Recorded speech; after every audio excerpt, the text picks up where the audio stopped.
السلام عليكم ورحمة الله طلبة تانية ثانوي. إن شاء الله رب العالمين في الفيديو ده إحنا هنكمل يونت 10 اللي هي lesson 3 و 4 اللي هو الجزء الثاني من يونت 10. المفروض إن أنت ذاكرت الجزء الأول، الجزء الثاني أسهل منه كتير وأسهل فوق ما تتخيل، بس في كلمات جديدة عليك، يعني خلينا متفقين في الأول في كلمات جديدة عليك كتير برضو في الجزء ده.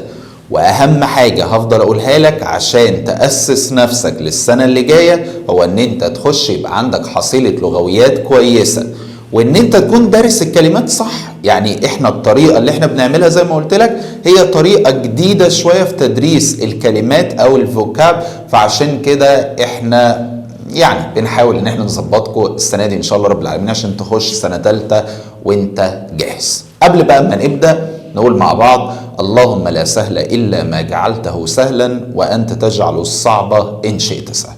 بسم الله، نبدأ على خيرة الله. نبدأ بقى بكلماتنا، وعندنا أول حاجة اسمها erect. تاني اسمها ايه؟ erect. erect ديت هي verb فعل. معناها ايه؟ معناها يشيد حاجة أو يبني. يشيد يعني يبني حاجة، معناها erect. أو برضو بتيجي بمعنى يقيم حاجة، برضو erect. تاني عشان الكلمة دي جديدة عليك، erect معناها ايه؟ يبني حاجة، معناها erect. يشيد حاجة معناها erect. او يقيم حاجة برضو معناها ايه؟ erect. الكلمة التانية اللي عايزك تعرفها وهي كلمة barrier. تاني اسمها ايه؟ barrier. barrier دي معناها حاجز. تاني حاجز معناه ايه؟ barrier. ومش لازم يكون حاجز ملموس عشان تقول عليه barrier، لا، ما انا ممكن اجي اقول لك مثلا ما تحاولش يبقى في حاجز بيني وبينك كده في الكلام، فهل ده حاجز انت لمسه؟ لا، حاجز في الكلام. فكلمة حاجز معناها ايه؟ barrier. وخلي بالك ان في النطق الار الاخيرة ديت يعني غالبا ما بتتنطقش، يعني بتقوم قايل ايه؟ barrier. يعني الار الاخيره دي ما تحاولش انت تنطقها قوي، يعني تجيب بس ايه؟ نصها عشان تنطق النطق الصح. يبقى لحد دلوقتي احنا قلنا erect معناها ايه؟ يبني حاجه، يشيد حاجه او يقيم حاجه، معناها erect. بعد كده خدنا barrier معناها ايه؟ حاجز. في كلمه شبه barrier اسمها parry معناها يدفن. في ناس بتنطقها parry، يدفن حاجه في التراب، يدفن حاجه في الارض عموما، معناها ايه؟ parry. طيب تعال نشوف كده الجمل على الكلمات دي عشان نثبتهم في دماغنا. بص يا سيدي، اول جمله بقول لك there should be no a. يجب الا يكون هناك a، يعني ما ينفعش يكون في او ما ينفعش يكون في a، يعني بين parents، بين الاباء and their children واطفالهم. انا بقول لك ما ينفعش ان يكون هناك ايه بين الاولاد وبين كمان اولياء امورهم او والديه. ما ينفعش يكون في حاجز، صح؟ ما ينفعش يكون في حاجز كده في الكلام او في التعامل بين الاباء وبين اطفالهم. فكلمه حاجز انا قلت لك هي كلمه ايه؟ بص كده وانطق معايا عشان تحفظها. هي كلمه ايه؟ barrier. تاني اسمها ايه؟ barrier. فلو جينا بصينا نلاقي كلمه barrier اللي هي موجوده في الاجابه B. طيب للعلم بالشيء، الإجابات التانية دي أو الاختيارات التانية دي معنيها إيه؟ عندك الإجابة إيه؟ remains، هناخدها كمان شوية، معناها بقايا حاجة، معناها remains. وعندك الإجابة C origin دي معناها أصل أو منشأ حاجة. وما تقوليش يا أبو حميد ما خلاص إحنا اخترنا الإجابة الصح بقى خلاص نخش على الجملة اللي بعدها. لا، أنا قلت لك أنا عايز أدرس لك لغة، فعشان كده أي كلمة أنا عايزك تعرف معناها. طيب الإجابة دي بقى trust ديت معناها يثق في حد أو الثقة نفسها، برضو بنسميها إيه؟ trust. يبقى هنا الإجابة الصح كانت الإجابة barrier اللي هي الإجابة B اللي معناها إيه؟ قول معايا حاجز. طب جملة كمان بقول لك they found، هم وجدوا this statue، وجدوا هذا التمثال إيه؟ in sand، إيه؟ في الرمل. فأكيد وجدوا التمثال ده مدفون في الرملة، صح؟ طب وأنا قلت لك يدفن كان اسمها إيه؟ parry، صح؟ طيب لما اجي اقول مدفون يبقى كده هتتبني للمجهول او للباسيف، هيتحط الفعل او الفيرب اللي هو parry ده هيتحط في التصريف الثالث ليه؟ فلو جينا بصينا هنلاقي الاجابه ايه اللي هي parried، هي دي الاجابه الصح. يبقى من هنا قول لي parry معناها ايه؟ يدفن. طيب عندك الاجابه B tempted معناها ايه؟ معناها اغرى. يعني هي جايه من فعل يغري بس هنا محطوطه في الماضي فمعناها ايه؟ اغرى. طب عندك الاجابه سي questioned معناها سال. طب الاجابه دي erected ما انا لسه قايل لك erect معناها يبني حاجه او يشيد حاجه او يقيم حاجه معناها erect. طيب بص بقى ممكن يعني ناخد تفصيله كده زياده وهي ممكن يسالك في السينونيم المرادف بتاع كلمه erect. هي كلمه erect معناها يبني حاجه او يشيد حاجه صح؟ طب انا عايز حاجات تانية بمعنى يبني او يشيد فانت ممكن تقول ايه؟ ممكن تقول build اللي هي يبني، ممكن تقول construct معناها برضو يشيد حاجة او يبني حاجة، وعندك put up برضو معناها يشيد حاجة او يبني حاجة. يبقى تاني 3 مرادفات، احفظ معايا 3 مرادفات او 3 synonyms لكلمة erect اللي هي معناها ايه؟ قول عشان تحفظ معايا في الفيديو. يبني او يشيد حاجة. ايه هما ال3؟ عندك build اللي هي معناها يبني، construct اللي هي معناها يشيد، و put up اللي هي برضو معناها يبني حاجة او يشيد حاجة. طيب مش زي ما هيسألني في السينونيم ممكن يسألني في الانتونيم برضو؟ يسألني في المضاد. فالمضاد بتاعك ايه؟ يعني erect معناها يبني حاجة او يشيد حاجة، يبقى المضاد ان هو يهدم الحاجة دي صح؟ يهدمها او يدمرها. فانت عندك حاجتين ممكن تحطهم انتونيم مضاد لكلمة erect. ايه هي؟ عندك demolish وعندك deteriorate. تاني demolish او deteriorate. يبقى تاني انا قلت لك 3 مرادفات لكلمة erect. ايه هما؟ build construct put up. طب عندك 2 antonyms او 2 متضادات لكلمة erect. ايه هما؟ عندك demolish وعندك deteriorate. deteriorate ديت هناخدها كمان شوية ان هي معناها يتدهور. طيب تعال نشوف جملة على الكلام ده. بقول لك هنا this temple هذا المعبد was erected يعني شيد او اتبنى by the pharaohs عن طريق الفراعنة. فبيقول لي the verb الفعل erected، الفعل اللي هو erected دوت is a synonym of a. عايز السينونيم يبقى عايز المرادف. فالمرادف انا قلت لك 3 حاجات. ايه هما؟ build construct او put up. فلو جينا بصينا هنلاقي built اللي هي الاجابه سي دي الماضي من build يبني، يبقى هي دي اللي صح. لكن لو كان سالني في الانتونيم المضاد فعندي 2 انتونيم. مين هم وكررهم؟ demolish او deteriorate. طيب تعال نشيل الكلمات دي ونحط كلمات تانية. عندي كلمة برضو ذكرت في اليونت دي وهي كلمة necropolis. تاني اسمها ايه؟ necropolis. معناها ايه؟ معناها مدينة الموتى، بنقول عليها برضو necropolis او المدفن. عارف المدافن اللي احنا بندفن فيها موتانا برضو سميها ايه؟ necropolis. يبقى تاني مدينة الموتى او المدفن بنسميه necropolis. عندي كلمة كمان نحطها معاها وهي كلمة cave. كيف دي سهلة معناها كهف. الكهف مثلا في جبل بنسميه ايه؟ cave. عندي كمان كلمة اسمها monument. تاني اسمها ايه؟ monument اللي هي معناها اثر او قطعة اثرية. تاني اثر او قطعة اثرية اللي هي كلمة ايه؟ monument. ناخد كلمة كمان معاها، كلمة كمان عندي كلمة sculpture. sculpture معناها تمثال، تمثال معناها sculpture او فن النحت عموما بنسميه برضو ايه؟ sculpture. يبقى تاني انا عايزك تحفظه معايا وانت واقف معايا في الفيديو.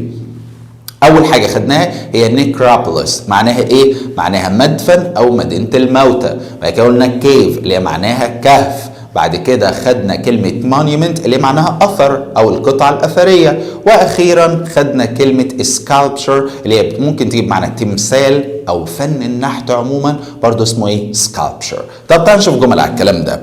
أول جملة بقول لك طلعت حرب is the name. طلعت حرب هو الاسم of the A الاسم بتاع A which stands in والذي يقع فيه أو يقف فيه the middle منتصف of the square منتصف الميدان.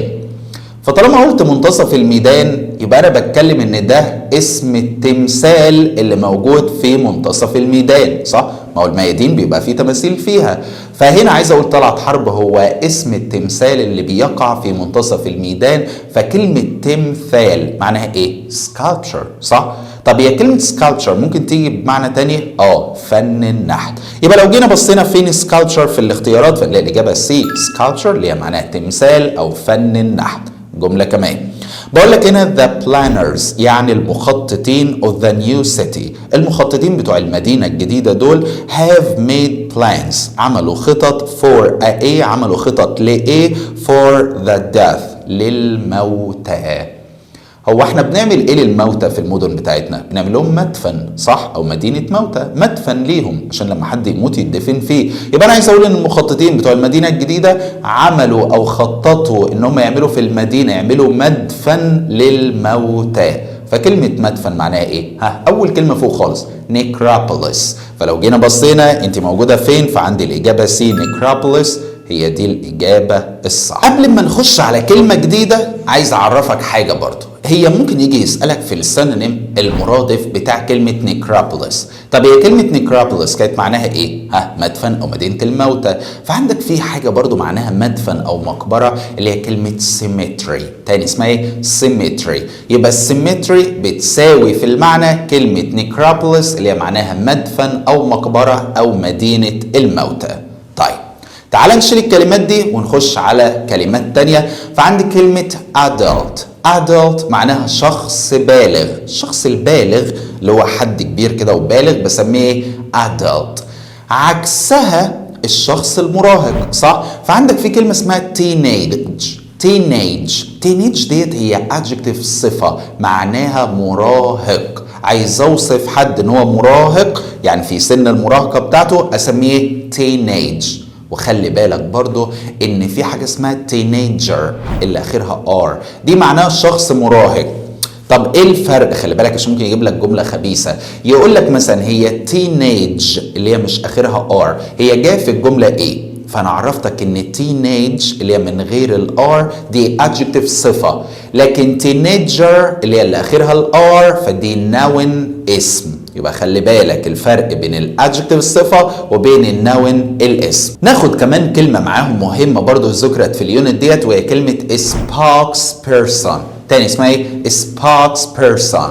دي معناها ايه؟ المتحدث الرسمي. المتحدث الرسمي او المتحدث لحاجة بسميه spokesperson. يبقى تاني adult ده الشخص البالغ، teenage دي صفة معناها مراهق، لكن teenager اللي اخرها ار دي noun اسم معناها الشخص المراهق، واخيرا كلمة spokesperson دي معناها المتحدث الرسمي. تعال نشوف جمل على الكلام ده. اول جملة بقول لك teachers المدرسين should have enough experience يعني يجب ان هم يكون عندهم خبرة كافية، experience اللي هي خبرة و enough كافية to control عشان يتحكموا في their A students، يتحكموا في الستودنتس الطلبة ال A. فطبعا التيتشرز المدرسين بيتعاملوا مع طلبة مراهقين، صح؟ ما هو الطلبة بيبقوا لسه في سن المراهقة، فكلمة المراهقين فلو جينا بصينا هنلاقي كلمة teenage اللي هي الإجابة A، دي الصفة اللي معناها مراهق، وهو هنا فعلا بيوصف الستودنتس الطلبة ان هم مراهقين. الجملة اللي بعدها بقول لك people الناس who are older than teenagers يعني الناس اللي older than اللي أكبر من التينيجرز اللي هم المراهقين are called A بيسموا A. فالناس اللي أكبر من المراهقين دول بنسميهم إيه؟ بالغين، صح؟ ما هو أنت عندك في الترتيب المراهق بعد كده بيبقى شخص بالغ بعد كده بيبقى شخص ناضج. فهنا أنا عايز أقول البالغين اللي هي كلمة إيه؟ adults. موجودة فين؟ موجودة عندك في الإجابة دي. جملة كمان بقول لك هنا النقط ال A is supposed to من المفترض أن be fluent إن هو يكون حديث أو طليق اللسان، يبقى حد كده فصيح اللسان أو طليق اللسان يعني بيعرف يتكلم كويس and he should be good looking ويجب أن يكون مظهره good كده مظهره كويس. يبقى مين اللي لازم يكون فصيح كده في كلامه؟ لان كلمة fluent دي معناها فصيح اللسان. مين المفروض يكون فصيح اللسان ويكون مظهره كويس؟ ده اللي هو المتحدث الرسمي في اي حاجة، صح؟ ما هو متحدث رسمي يبقى لازم يكون فصيح في كلامه وبرضه يكون مظهره كويس. فكلمة المتحدث الرسمي معناها ايه؟ spokesperson.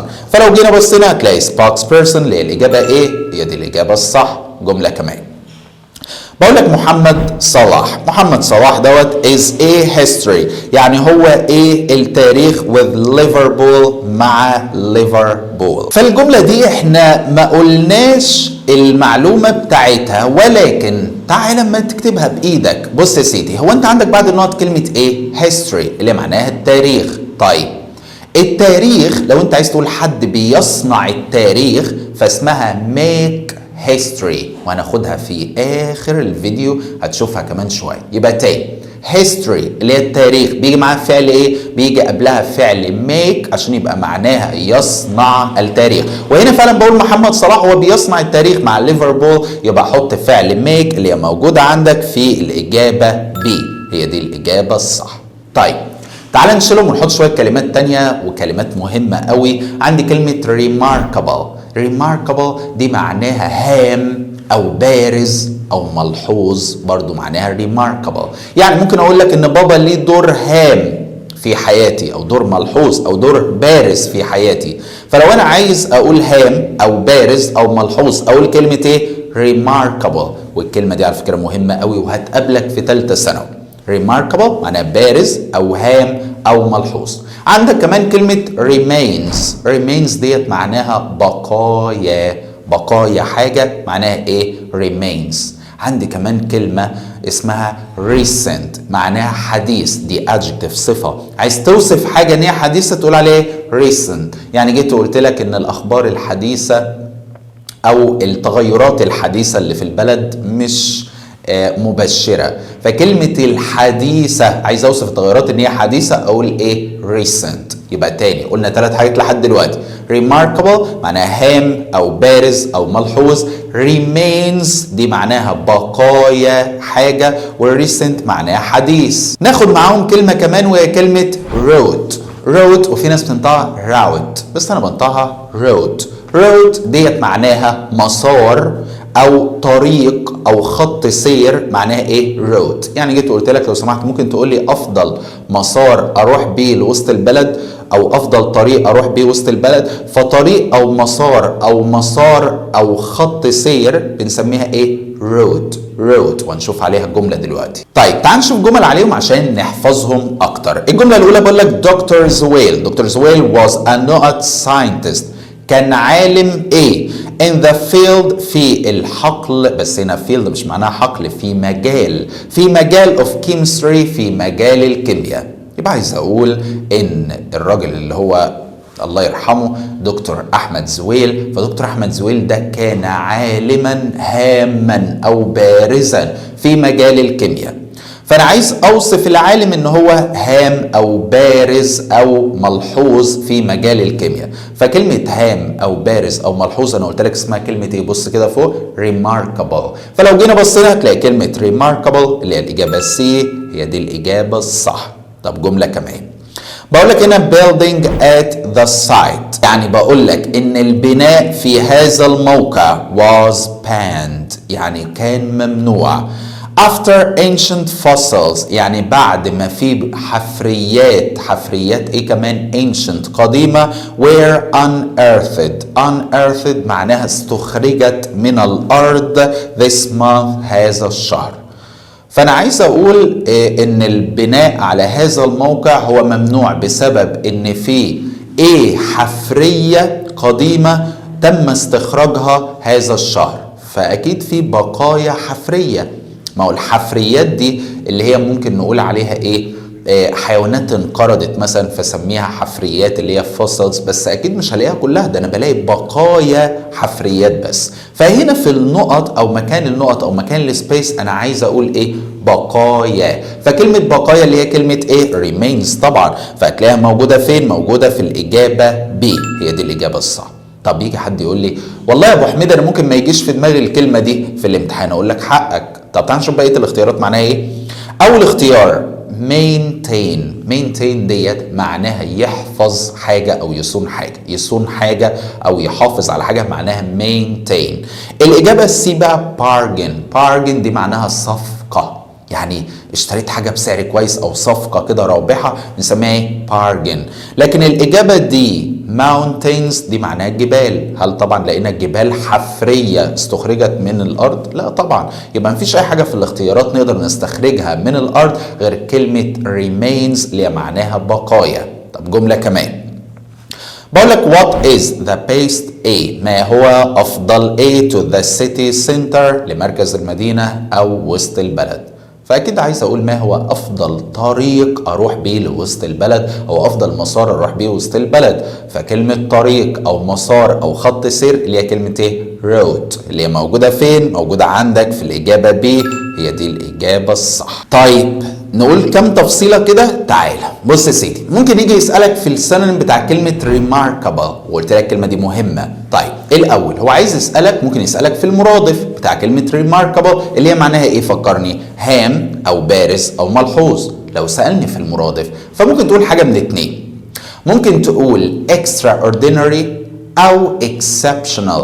تاني ممكن تقول extraordinary أو exceptional. extraordinary اللي هي معناها حاجة فوق العادة أو فوق العادي، وكلمة exceptional اللي هي معناها استثنائي. ففعلا حاجة استثنائية يبقى دي حاجة هامة أو حاجة بارزة أو حاجة ملحوظة. يبقى من هنا احفظ لي عندك اتنين مرادف، اتنين سينونيم لكلمة remarkable. ايه هما؟ عندي extraordinary وعندي كمان كلمة exceptional. طب طالما سألني في المرادف مش ممكن يسألني في الايه كمان؟ في الانتونيم المضاد. انا عايزك تردد معايا، ممكن يسألني في الانتونيم المضاد. طيب لو سألني يا سيدي في الانتونيم المضاد ممكن اقول حاجة من اتنين.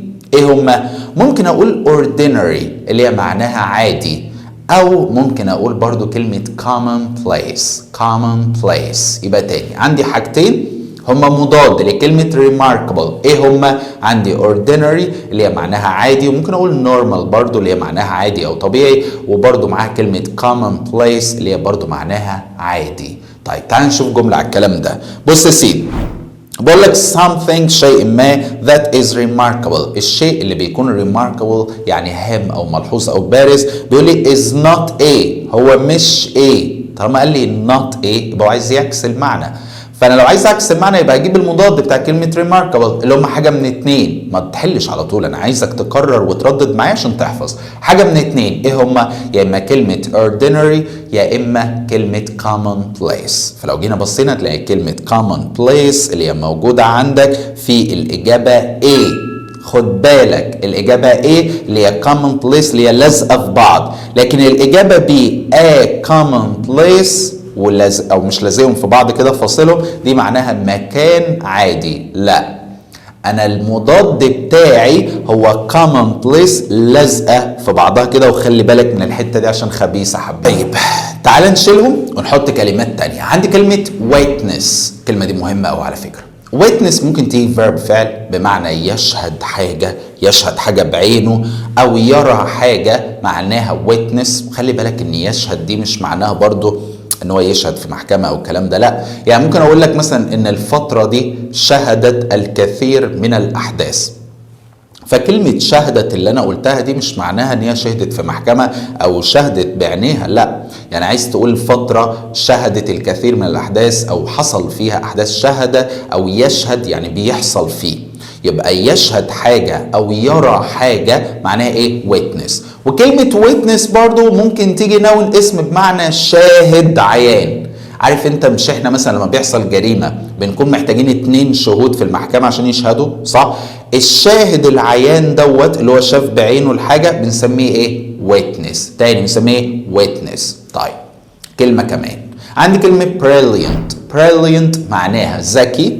عايز توصف حد ان هو ذكي بتقول عليه brilliant، او حد متألق او بارع في حاجة برضو بتسميه brilliant. تاني brilliant تيجي معنى ذكي او متألق في حاجة او بارع في حاجة بنسميه ايه؟ brilliant. ناخد برضو معاها كلمة كمان وهي كلمة grateful معناها شاكر او ممتن لحد. يعني حد عمل لي حاجة كويسة فأنا شاكر أو ممتن فيه، أنا grateful ليه. يبقى 3 حاجات قلناهم. witness، قول معايا، يشهد حاجة أو يرى حاجة witness، أو شاهد العيان نفسه برضو witness. بعد كده قلنا عندنا كلمة brilliant معناها ذكي أو بارع أو متألق في حاجة brilliant. بعد كده أخيرا قلنا كلمة grateful اللي هي معناها شاكر أو ممتن. تعال نشوف جمل على الكلام ده. الجملة هنا بقول لك the 20th century يعني القرن العشرين. two world wars يعني 2 حروب عالمية. يبقى عايز أقول إن الفترة دي أو القرن العشرين ده شهد 2 حروب عالمية، صح؟ فشهد يبقى انا عايز الفيرب الفعل اللي هو معناه يشهد واقلبه في الماضي. فيشهد انا عارف اللي هي witness، ولما احطها في الماضي احط لها ايه دي تبقى witnessed اللي هي الاجابه سي، هي دي الاجابه الصح.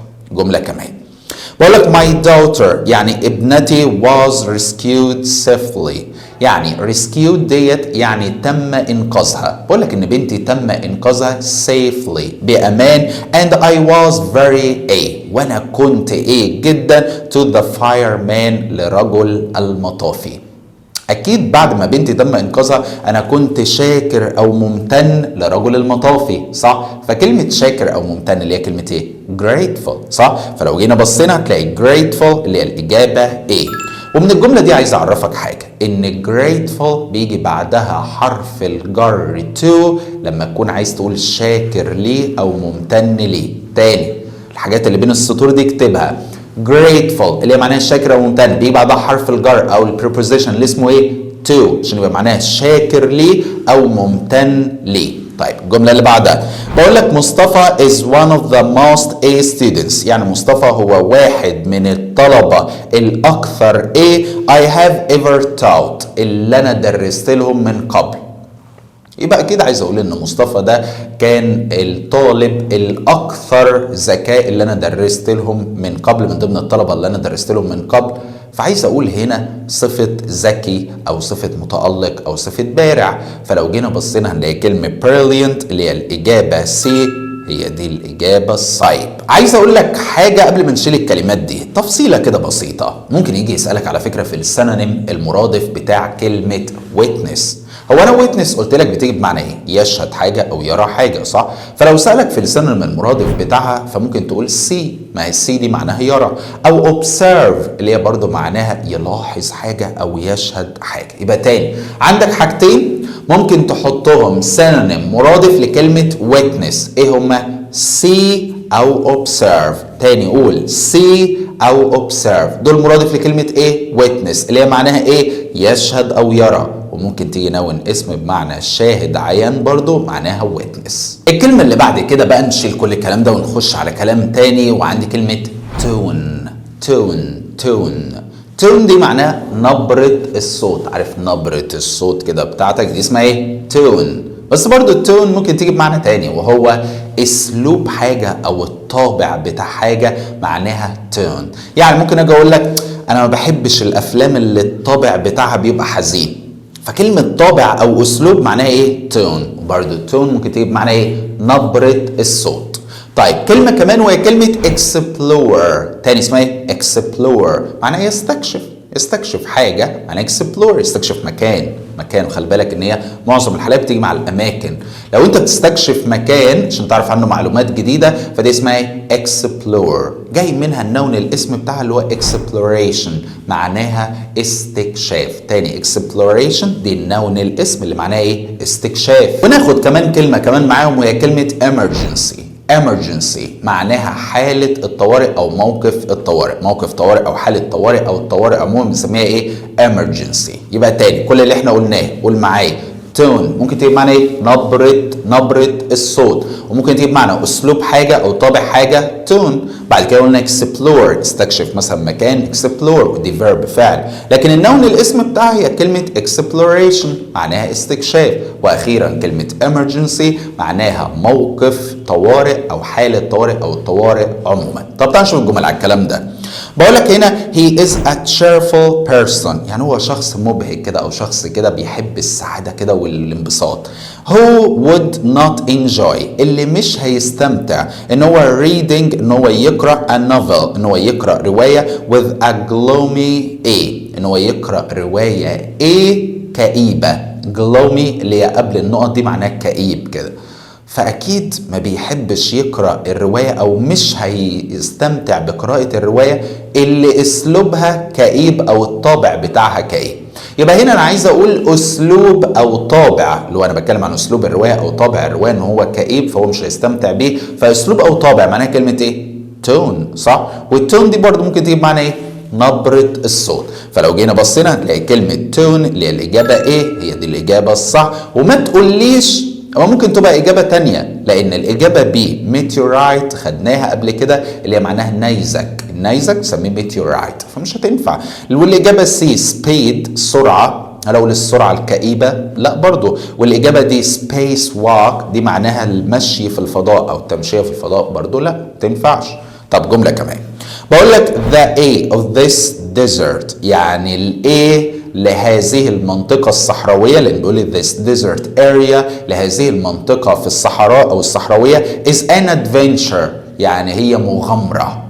يبقى أكيد استكشاف الجزء ده من الصحراء هو مغامرة بالنسبة لنا. فكلمة استكشاف اللي هي كلمة exploration اللي هي موجودة عندي في الإجابة دي، هي دي الإجابة الصح. ويجي حد تاني يقول لي والله ما ممكن تبقى إجابة تانية. بص يا سيدي، الإجابة إيه؟ council، دي معناها مجلس، مش تنفع أقول المجلس بتاع المنطقة دي من الصحراء، لا، الإجابة دي sculpture، قلناها من شوية على فكرة، تمثال او فن النحت sculpture، فمش هتنفع هنا برضو. والاجابه دي space walk، برضو دي المشي في الفضاء، انا هنا ما بتكلمش عن فضاء. يبقى كده الاجابه الصح اللي هي الاكسبلوريشن اللي هي معناها استكشاف، هي دي الاجابه الصح. طيب هقول لك تفصيله كده بسيطه. حلو، ممكن يجي يسالك في السينونيم المرادف بتاع كلمه تون، بس لما تيجي بمعنى اسلوب او طابع. لو سالك في المرادف ليها ولقيتها في الجمله معناها اسلوب او طابع وقال لك هات لي سينونيم مرادف، فممكن تقول مود، ممكن تقول ستايل، ممكن تقول attitude، ممكن تقول spirit، وممكن تقول feel. تاني شويه حاجات ممكن اقولها السينونيم مرادف، كلهم سهلين على فكره، ما تقولش كتير، هم كلهم سهلين.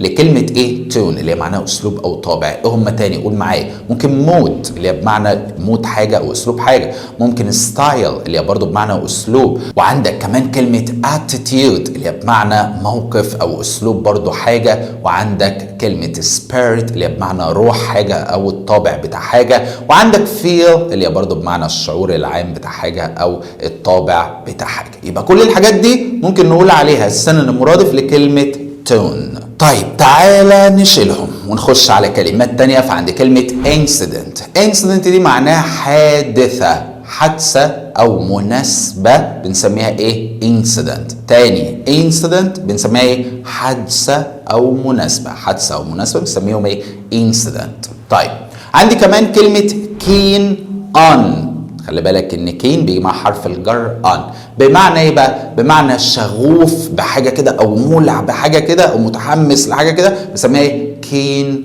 on.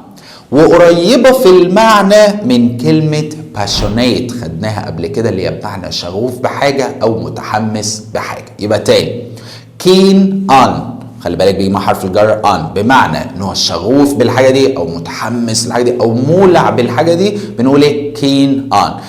بتقارب في المعنى كلمة ايه؟ passionate اللي هي برضو بمعنى شغوف بالحاجة او متحمس تجاه الحاجة دي. ناخد معاها برضو كلمة كمان وهي كلمة launch ديت هي verb، فعل معناها يطلق حاجة او ينشئ حاجة، معناها launch. تاني يعني مثلا جيت وقلت لك ان اطلاق القمر الصناعي السنة اللي فاتت دي كانت حاجة مهمة جدا حصلت في مجال العلم، فكلمة يطلق معناها ايه؟ لانش. وبرضه ينشئ معناها لانش. يعني مثلا جيت وقلت لك ان يا شوية الطلبة الصغننين دول انشأوا موقع ويب سايت يعني مبهر جدا، فبرضه ينشئ مثلا موقع على الانترنت برضه معناها ايه؟ لانش. او برضه ممكن اقول ان هم اطلقوا هذا الموقع على الانترنت، فيطلق برضه معناها ايه؟ لانش. وبرضه ناخد معاهم كلمة coastal دي adjective صفة معناها ساحلي، عايز اوصف مثلا مدينة ان هي مدينة ساحلية، او اوصف حاجة ان هي ساحلية على الساحل،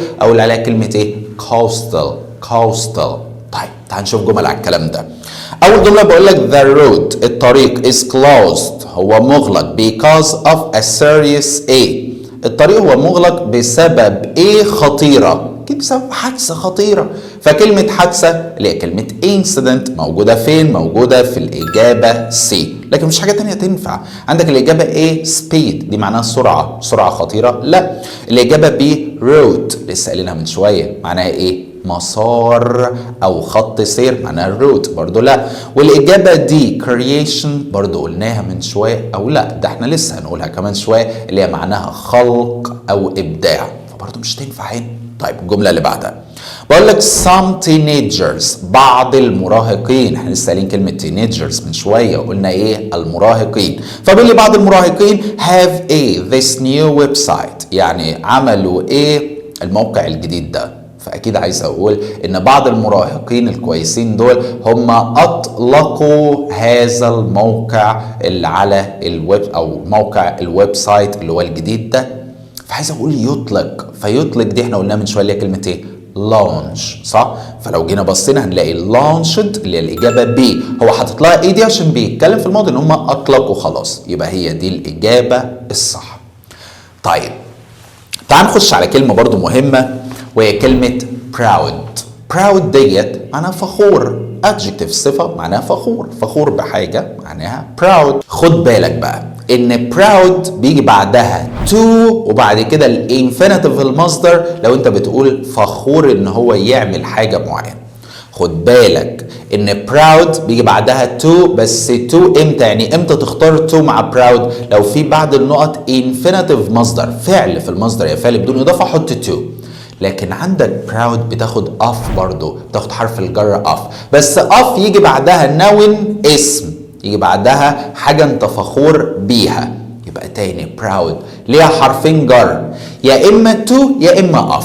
لقيت بعد النقط infinitive مصدر يبقى تحط to، لقيت عندك بعد النقط noun اسم تحط ايه؟ off. طيب ناخد معاهم كلمة create اللي هي معناها يخلق حاجة او يخلق حاجة او ينشئ حاجة، معناها create. يعني مثلا ممكن اقول لك مثلا ان المصنع ده خلق فرص عمل كتير، فيخلق فعل يخلق ده او ينشئ حاجه معناه create. والنون الاسم منه او كلمه creation اللي احنا لسه شايفينها من شويه في الاختيارات معناها خلق او ابداع، برضو ممكن تجيب معنى ابداع معناها creation. طيب تعال نشوف جمل على الكلام ده. بقول لك هنا the A of new jobs، يعني ال A لوظائف جديدة requires، ده بيتطلب starting يعني ان احنا نبدأ new businesses، نبدأ اعمال جديدة او نبدأ يعني business جديد. فعايز اقول خلق وظائف جديدة، فده بيتطلب كذا كذا كذا، فعايز اقول كلمة خلق، فخلق دي اللي هي معناها ايه؟ creation، صح؟ فلو جينا بصينا نلاقي كلمة creation اللي هي الإجابة C هي دي الإجابة الصح، وبقيه الاختيارات ما تنفعش. الاجابه A speed دي معناها السرعه، والاجابه B route قلنا معناها مسار او خط سير، والاجابه دي incident لسه قايلينها من شويه كان معناها ايه؟ حادثه او مناسبه اللي هي كلمه incident. الجمله اللي بعدها بقول لك team work يعني العمل الجماعي is necessary يعني هو ضروري to a good news website يعني عشان ويب سايت جديد، ويب سايت اللي هو موقع على الانترنت للنيوز للاخبار ويكون كويس. يبقى عايز اقول العمل الجماعي ده مطلوب او ضروري عشان نقدر ننشئ ويب سايت يكون للاخبار ويكون كويس. فكلمة ينشئ اللي هي كلمة ايه؟ create، صح؟ فهنلاقي create اللي هي الإجابة B. طب يجي حد يقول لي والله ما ممكن تبقى حاجة تانية، بص على الاختيارات. الإجابة A confirm، confirm دي معناها يأكد، يأكد حاجة confirm. والإجابة B question اللي هي معناها يسأل أو يتشكك في حاجة معناها question برضو. والإجابة دي fear اللي هي معناها يخاف، تخاف من حاجة كده fear، وبرضو fear ممكن تجيب معنى الخوف، فمفيش حاجة فيهم هتنفع غير كلمة create اللي هي معناها يخلق حاجة، أو هنا بقى جايب معنى ينشئ حاجة. الجملة اللي بعدها بيقول لي I am proud يعني أنا فخور is the first Egyptian to win this prize. ده هنا عايزنا احط بعد proud حاجه. طب انا عارف ان proud ممكن يجي بعدها to، ممكن يجي بعدها of، صح؟ فلما جيت بصيت في الاختيارات ما لقيتش غير to، بس عندي الاجابه C to be والاجابه دي to being. طب واحنا proud لو هنحط بعدها to المفروض يجي بعد to ايه؟ الانفينيتيف المصدر، يبقى اختار to be اللي هي الاجابه C ويبقى هي دي الاجابه الصح. طيب تعالوا نروح نشوف شويه كلمات كمان. حلو، بس نشوفهم على المكتب كده، نقعد على المكتب ونمسك الايباد ونفتح كده ونشوف شويه كلمات تانية برضو موجودين في الملزمه بتاعتك اللي هي موجوده في وصف الفيديو تحت، نشوفهم ونحل عليهم برضو، ويبقى كده فرمنا اي حاجه هيجيبها لك في ليسون 3 و 4 من يونت 10. يلا بينا نخش بقى على شويه كلمات كده تانيين موجودين برضو في الملزمه اللي موجوده عندك في وصف الفيديو تحت. عندي كلمة permission، permission ديت قابلتنا في الاختيارات معناها إذن أو تصريح. بتاخد إذن من حد عشان تعمل حاجة، بتاخد تصريح من حد عشان تعمل حاجة، يبقى أنت بتاخد permission. تاني اسمها إيه؟ permission. يبقى أقول معايا permission معناها إيه؟ إذن أو تصريح. عندي بعد كده pronunciation، pronunciation معناها النطق، نطق الكلمة مثلا معينة، نطق الحاجة معناها إيه؟ pronunciation. بعد كده عندي سبيس واك اللي قابلتنا برضو في الاختيارات، معناها السير في الفضاء او المشي في الفضاء. هي سهلة، سبيس معناها الفضاء، وواك معناها يمشي، فعلى بعضها السير في الفضاء. بعد كده بقى من ضمن الكلمات المهمة هي كلمة spell. spell دي معناها تسرب او تسريب. عارف انت التسريب او التسرب بنقول عليه spell. خلي بالك ان هي بتساوي في المعنى كلمة اسمها leak. leak ديت برضو بتيجي بمعنى تسريب. بعد كده عندي stack. stack ديت معناها يلصق او يعلق، يبقى عالق في حاجة كده او يلصق في حاجة، معناها stack. يبقى تاني يعلق في حاجة ان هو ما يعرفش يمشي منها، ما يعرفش، عارف انت يعلق في حاجة معناها ستيك، او يلصق في حاجة برضو معناها ايه ستاك. وخلي بالك ان ستيك برضو ممكن تجيب معنى عصاية. الناحية التانية عندي injured. injured ديت معناها مصاب، دي صفة، خد بالك ان دي adjective صفة. عايز توصف حد ان هو مصاب تقول عليه injured. عكسها uninjured. uninjured معناها غير مصاب. يبقى تاني لو سألك في الانتونيم العكس، فالعكس بتاعها هي كلمة uninjured. بعد كده عندي speed. طبعا انت عارف speed اللي معناها السرعة. بعد كده عندي bank. طبعا هتقول لي bank ديت معناها البنك يا ابو حميد، اقول لك ماشي، بس ممكن تيجي بمعنى ضفة النهر. ضفة النهر، مش النهر اللي ليه ضفتين، الضفة بتاعت النهر بنسميها ايه برضو bank. بعد كده عندي deteriorate اللي احنا خدناها في اول الفيديو، اللي هي كانت مضاد كلمة erect. مش احنا في اول الفيديو خدنا كلمة اسمها erect كان معناها يشيد او يبني حاجة، وقلنا الانتونيم المضاد بتاعها كان كلمتين، كلمة اسمها demolish، كان كلمة كده اسمها demolish، وكان عندنا كلمة كمان اسمها deteriorate. deteriorate دي برضو معناها ايه بقى؟ يتدهور. يبقى تاني انا عايز امشي عليهم تاني عشان تحفظهم معايا. permission معناها ايه؟ قول اذن او تصريح، انا عايزك تردد معايا. permission اذن او تصريح. بعد كده pronunciation معناها النطق. بعد كده space walk السير في الفضاء او المشي في الفضاء. بعد كده spell، قلت لك spell دي معناها تسرب او تسريب. وعندك كلمه تانية معناها تسرب او تسريب هي كلمه leak. بعد كده عندي stick. stick معناها يلزق في حاجه او يعلق في حاجه معناها stick. بعد كده عندي injured دي adjective صفه معناها مصاب، العكس بتاعها حط لها un فبقت اسمها ايه؟ uninjured معناها غير مصاب. بعد كده speed طبعا انت عارفها اللي هي معناها السرعه. بعد كده bank قلنا معناها ضفه النهر. بعد كده deteriorate اللي هي معناها يتدهور، وكنا قلناها في اول الفيديو عشان تربط بس معلوماتك ببعض. لما قلنا erect معناها يشيد او يبني، قلنا ان ليها اتنين انتونيم، اتنين مضاد، كان كلمة demolish وكان كمان كلمة ايه؟ deteriorate. تعالى نحل عليهم عشان يثبتوا في دماغك. اول حاجة بيقول لي there is.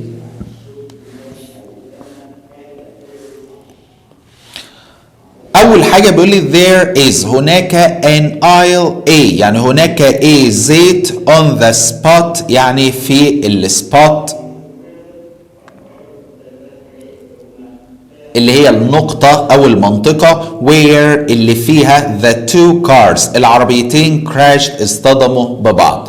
يبقى في ايه زيت في المكان اللي كان اصطدم فيه العربيتين. اكيد هنا عايز اقول ان في تسريب زيت في المنطقه ديت، صح؟ في زيت اتسرب، تسرب زيت، فكلمه تسريب اللي هي كلمه ايه؟ سبيل. طب انا قلت لك برضو كلمه تسريب ممكن تجيب معنى ايه تاني؟ ليك. طيب السؤال اللي بعده بيقول لي we sat احنا قعدنا on the A على ال A of the river بتاع النهر relaxing بنستريح and watching ونشاهد the boats ونشاهد القوارب. يبقى احنا قعدنا على ايه بتاع النهر؟ اكيد عايز اقول قعدنا على ضفة النهر، فكلمة ضفة النهر اللي هي كلمة ايه؟ bank. بعد كده بيقول لي I need أنا محتاج to get إن أنا أحصل على my father's A أحصل على A من بابا before قبل I can make this decision قبل ما أخد القرار. يبقى أكيد عايز أحصل على إذن بابا قبل ما أخد القرار، فكلمة إذن أو تصريح قلت لك كلمة إيه؟ permission. يبقى تاني permission معناه إيه؟ إذن أو تصريح. احفظ permission إذن أو تصريح. برضو من الجملة دي عايز أعرفك حاجة. خدت بالك decision اللي هي معناها ايه؟ قرار. خدت بالك ان هي محطوط قبلها فعل ايه؟ make. من هنا برضو عايزك تحفظ ان decision بياخد قبلها فعل make بمعنى يتخذ قرار، وبتيجي كتير قوي على فكرة في الامتحانات يقول لك نقط decision do ولا make، قول له لا decision بتاخد make. السؤال اللي بعده بيقول لي don't drive، اوعى تسوق at this breakneck ايه، يعني اوعى تسوق بالايه الفظيعه ديت. يبقى عايز اقول لك اوعى تسوق بالسرعه الفظيعه اللي انت بتسوق بيها ديت. فكلمه سرعه اللي هي كلمه ايه؟ speed بالشكل ده. لكن road ديت قلناها اللي هي معناها مسار او خط سير، وانسيدنت خدناها برضو اللي هي كانت بمعنى حادثه او مناسبه، وخدنا برضو كلمة creation اللي هي كانت بمعنى خلق حاجة أو برضو إبداع معناها creation. السؤال اللي بعد بيقول لي the 20th century القرن العشرين A two world wars 2 حروب عالمية. فطبعا أكيد احنا حلينا أصلا الجملة دي اللي هي لما قلنا إن القرن العشرين شهد 2 من الحروب العالمية. فاحنا خدنا في اول الفيديو حاجة معناها يشهد او يرى كان اسمها witness ديت كان معناها يشهد او يرى حاجة. فهنا عايز اقول شهد يبقى في الماضي، فالاجابة الصح هي كلمة ايه؟ witness بالشكل ده. نقلب الصفحة برضو عندنا شوية حاجات برضو تانية اسمها متلازمات لفظية، حاجات بتيجي مع حاجات. عندي living ديت اللي هي معناها قوت يومه او المعيشه الحاجه اللي تعيشه يعني. فعايزك تعرف ان الليفنج دي بتاخد ميك او ايرن بمعنى يكسب رزقه او يكسب قوت يومه. يبقى تاني living تاخد ايه؟ ميك وايرن. طيب عندك في حاجه اسمها make sense بمعنى منطقي او له معنى. عايز تقول حاجه منطقيه او ليها معنى تقول ايه؟ make sense. لكن لو جيت عكستها وقلت make no sense دي معناها ان الحاجه دي لا معنى لها، حاجه مش منطقيه او حاجه ملهاش معنى بنقول ايه؟ make no sense. يبقى تاني منطقي تقول make sense، عايز تقول مش منطقي اللي هي العكس بتاعها تقول make no sense. يبقى خلي بالك ان السنس بتاخد فعل ايه؟ make، عامله زي الليفنج بتاخد برضو فعل ايه؟ make او earn. بعد كده عندي come close to. come معناها ياتي صح؟ close مش معناها يغلق، لا close to يعني يقترب من. يبقى come close to معناها يقترب من على بعضها. يبقى تاني come close to يقترب من، come close to يقترب من. بعد كده عندي cover information. انت عارف ان information معناها المعلومات. لو انت عايز تقول بتغطي معلومات حاجه، يعني قلت لك مثلا المقال ده بيغطي معلومات عن الطب، فيغطي معلومات هي cover information. طيب احنا خدنا من شويه كلمه permission صح؟ كان معناها ايه؟ اذن او تصريح. permission يعطي اذن بقى هي give permission. تاني يعطي اذن give permission. الناحيه التانيه عندي keep safe ديت بمعنى امن. keep safe يبقى بامان. keep safe معناه يبقى بامان. بعد كده عندي play a musical instrument. play a musical instrument معناها يعزف على آلة موسيقية. من هنا بس انا عايزك تعرف ان الآلات الموسيقية لما تيجي تقول تعزف عليها فبتحط فعل ايه؟ play. يعني مثلا جيت قلت لك ايه ذا بيانو، فالبيانو ده آلة موسيقية هقول play the piano. بعد كده عندي tell the story. tell مش معناه يخبر القصة، لا يحكي القصة معناه tell the story. يبقى لو انت عايز تحط فعل مع story عشان يبقى معناه يحكي القصة تقول tell the story. بعد كده عندي for unknown reason. reason معناه سبب، و unknown غير معروف. يبقى اللي سبب غير معروف معناه for unknown reason. تاني قول for unknown reason. بعد كده عندي call for help. call for help معناها يتصل لطلب المساعدة أو ينده بصوت عالي كده لطلب المساعدة، برضو معناها call for help. يبقى خلي بالك مش لازم أقول إن هي يتصل لطلب المساعدة، ممكن برضو ينده كده لطلب المساعدة هقول إن هو بي call for help. بعد كده بقى عندي involved in. معناها متورط في حاجة أو مشارك في حاجة. تاني متورط في جريمة أو مشارك في جريمة هقول إن هو involved in the crime. يبقى involved in معناه إيه؟ مشارك فيه أو متورط فيه. تعال نشوف الجمل عليها عشان نحفظه. أول حاجة بيقول لي the guitar is one of the musical instruments. أنا قلت لك musical instruments ديت معناها أدوات موسيقية. عمار could إيه؟ عايز أقول إن ده واحدة من الأدوات الموسيقية اللي عمار بيقدر يلعب عليها. فإحنا قلنا إن الآلات الموسيقية بنحط معاها فعل إيه؟ play. اوعى تنسى. السؤال اللي بعد بيقول لي I wanted to you the story. أنا عايز إن أنا القصة of my success بتاعت نجاحي. يبقى عايز أقول إن أنا عايز أحكي قصة نجاحي. فقلنا يحكي قصة اللي هي tell the story. دي على بعضها معناها يحكي القصة. يبقى اختار من عندي tell اللي هي الإجابة A. السؤال اللي بعد بيقول لي I can't understand. أنا مش قادر أفهم what you say اللي أنت بتقوله. It doesn't a sense. ايه ده؟ ده انا عندي sense يا معلم صح؟ هو انا قلت لك sense بتاخد قبلها فعل ايه؟ فعل make. اوعى تنسى sense بتاخد قبلها فعل make. يبقى اختار من عندي هنا make. السؤال اللي بعده بيقول لي he changed. هو غير his opinion. غير رأيه some unknown reasons. عايز اقول لاسباب غير معروفه. طب ما انا قلت لك من شويه لسبب غير معروف اهي for unknown reason. تاني for unknown reason معناه لسبب غير معروف. يبقى هو هنا عايزني احط حرف جر. هقول له ما عنديش مشكله انا محتاج حرف الجر for عشان تبقى for unknown reasons بالشكل ده. اخر حاجه بقى شويه حروف جر برضو ذكرت في الجزء ده من اليونت. عندي اول حاجه creep up. creep up معناها يتسلق. تسلق حاجة أو يطلع حاجة معناها ايه؟ creep up. بعد كده عندي find out معناها يكتشف. find out. find out معناها يكتشف. بعد كده عندي get off. get off معناها ينزل من. ينزل مثلا من وسيلة مواصلات معناها get off. get off. get off. بعد كده عندي go out. go out معناها يخرج. يخرج من مكان معناها go out. go out. بعد كده عندي take out. take out معناها يخرج مش يخرج. خلي بالك go out دي معناها يخرج. لكن take out بص بقى هتحط هنا ضمة كده عشان تبقى وهنا كسرة تبقى يخرج. يخرج حاجة معناها انه بيتيك الحاجة دي out. طيب عندي punish اللي هي معناها يعاقب. بيجي مع حرف الجر for عشان يبقى يعاقب على. punish for. punish for.